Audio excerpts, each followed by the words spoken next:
Alright, welcome back. Well, I decided to show you some things. I wanted to skip some things because there's sometimes I just keep going back and forth in this and it's not very exciting. So I wanted to kind of, as Bruce Willis says, cut the chaffa. Cut the chaffa. And get right to the things that worked, events. And I'll just give you the rundown. Right over here was a pit that at the dead end pit that Rastan ran into, and he avoided it.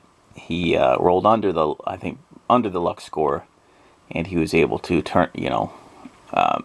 keep himself from falling in the pit. So it was dead end. He turned around and there's another rest stop, and kept going. The tunnel turned north, and then there's a little way to go over there, and there's a room. Now let me read you this room, what happens here. 84. Rastan decided to open it. The door opens into a small room, comfortably furnished with a table, several chairs, and a large bookcase which covers one wall. Seated at the table is an old man with a long gray beard, and squatting on the old man's shoulder is a small winged beast. Alright, the creature is no more than 6 centimeters tall. Okay, not that big. It has 2 arms and legs. Its skin is dusty gray color. It has tiny sharp white teeth, and its wings are folded behind its back. Alright, so it's not being aggressive. The old man says nothing as you walk in through the door, but he beckons you over to sit down at the table. He is tossing in his hand 2 small white objects. Will you sit down as he tells you? Leave the room and return to the junction. Draw your sword and rush forward. While Rastan is tempted to rush forward, he suspects this might be an evil, maybe this is the Warlock himself, but he cannot, he's still good. He cannot take on an unarmed old man, even if there's a little weird dragon on his shoulder. So he's going to sit down and do as he tells him with some regret. So I'm going to set the scene a little bit, and I already have the table set up here. Let me move this.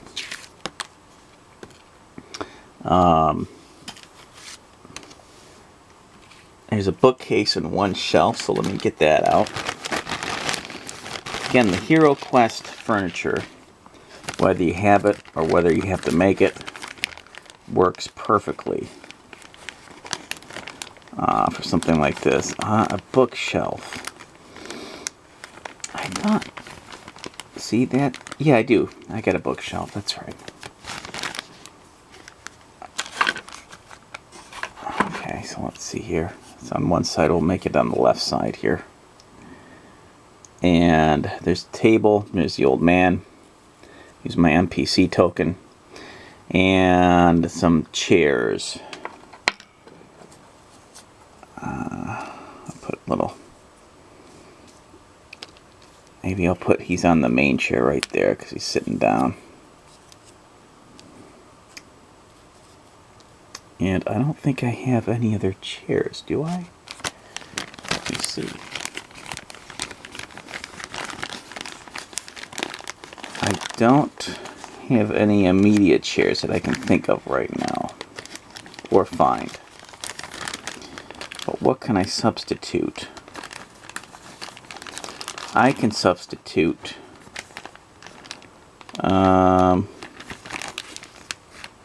barrels. We'll just say the barrels are a kind of are the chairs. But that's a good reminder to make some chairs in the future, because those come in handy as a prop, whether you're playing D&D or what have you. Put another one right there.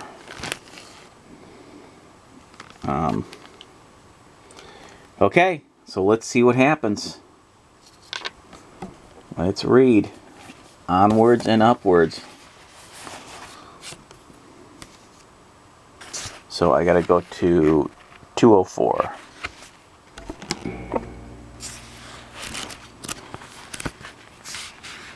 204. The old man does not look up from the table, but his devilish little pet eyes you suspiciously, and starts chattering in a small squeaky voice. The old man grunts and asks whether you are game for a wager. Will you accept? You may only do so if you have at least 1 gold piece with you. If so, turn to 130. If not, you may either leave the room or attack the old man.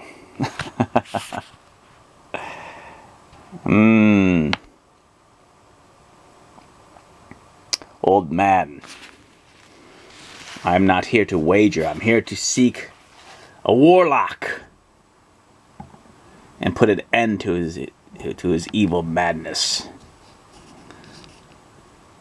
Now that would be something cool that I would roll on the mythic chart, or do an oracle dice on, or do an Onan card. But since, you know, this is a straight up story, you know, I can't really do that. Let's see. Well, it's only 1 gold piece. I'll give it a shot. So I'll go to 130. And I think, let me check my equipment. I got a lot of gold pieces. Yeah, I got 25 gold, according to his card. And so I'll go to 130.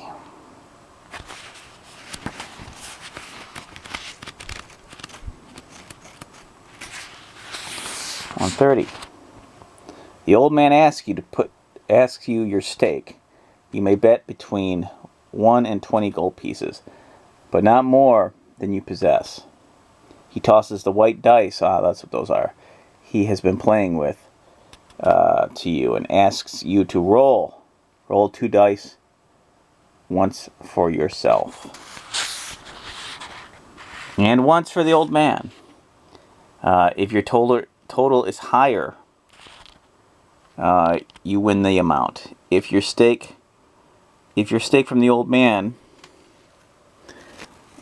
if the amount of your stake from the old man, if his total is higher, you lose your stake. You may continue for as long as you have gold pieces, and then leave through the door and return to the junction. Add 2 points to your skill, stamina, and luck scores if you win. Ooh, that's really good. If you win, that's really good.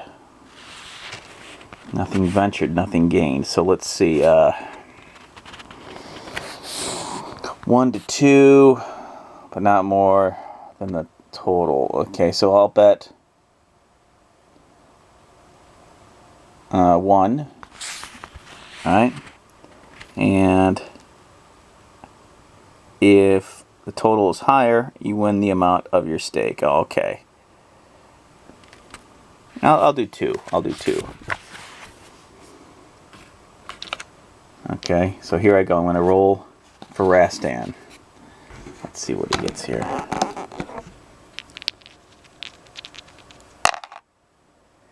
Alright, I got 6, 7. Alright, and this is the old man.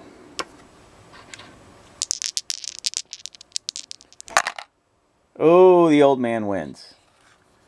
Subtract 2. Oh, there went the door, of course.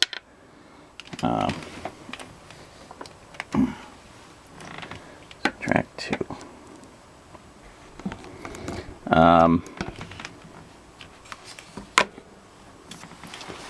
That's a bummer. All right, so I'm gonna do again. I'm gonna try it again because I want to get those points.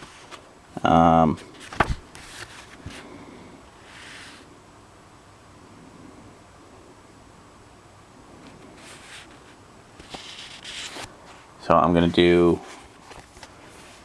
wager 2 more. So that's for a total of 4. Okay, I'm gonna visualize the number 12. 6, 7. All right. The old man rolls the dice. Ooh, and this would be a good time for immersion.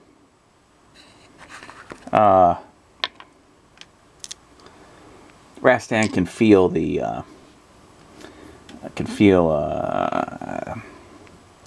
don't know, the humidity in the air. 6, 7. It's a tie. So I don't know what happens in the tiebreaker. It may be probably go again. If your total is higher, you win the amount of your stake. There's no real rule for that, so I'll just say we go again. This is tie, it's the same amount of money. Again, 2 6s.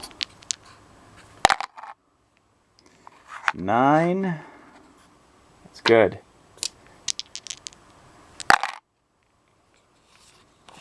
Ah, 10. Alright, I lose 2 more gold, so that's 4 gold. I'm going to bet 1 more. I'm going to bet 1 more gold. Because I don't want to lose all my money.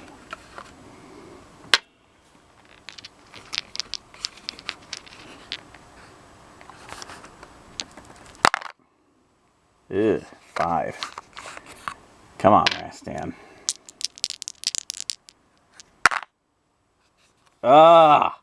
7, 8, 9. Down. Rastan is down 5 gold.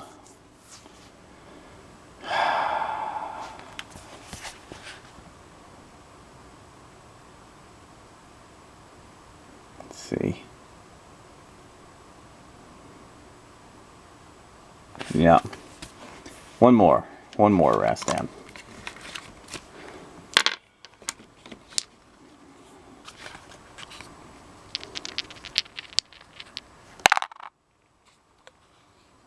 Jeez. 3. Rastan is losing money here. 7. Alright. Rastan, 1 more. Rastan's down to 8. He's going to be down to 18 gold here, but let's see. Here we go. 11. 7, 8, 9. Finally.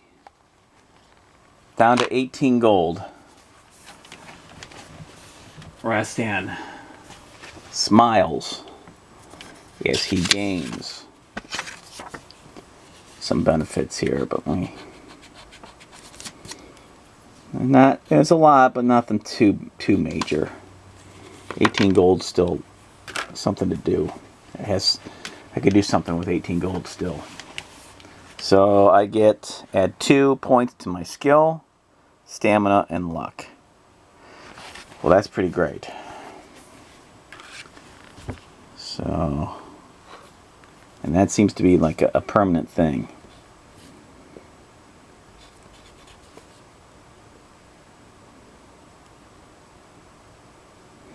I'm assuming the total. Put new total. Sorry, you can't see this. New total.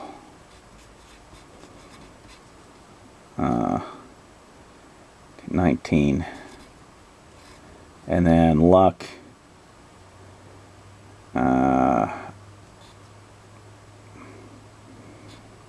Up to 10. So that's pretty great. New total 19 for the stamina. That'll help a lot. Although Rastan's been kicking some butt. So he'll go, let's see. If you want to go to 280, we'll go to 280.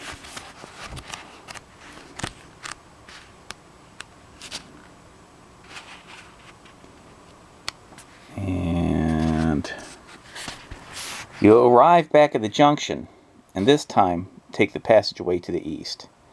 The passageway runs for several paces eastwards, then turns north. So, junction is this right here. Okay.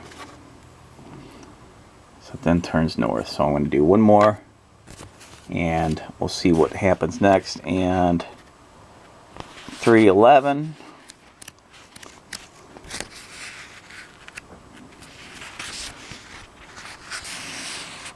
The passageway ends in the door at which you listen but hear nothing. Turning the handle, you find the door opens to reveal a large square room. The room is completely bare, but the floor is covered in a mosaic of tiles. Two shapes stand out on the floor: star-shaped tiles and hand-shaped tiles. A door on the opposite wall is the only way through. Will you walk across the room to the door? Walk across the room stepping only on stars. Walk across the room stepping only on hands. This must be a riddle that I might have missed out on. I'm going to search my notes real quick. And I'm going to clear the board of all this tomfoolery. Keep the door. I'll put Rastan right there. And let's see, check my notes real quick. Pay the respects to the boatman. Pull the right hand lever at the gate to open the passage. I did that already. So it's going to be a luck thing, or just intuition. But let's see what happens in the next video. Thanks for watching. Keep solo questing.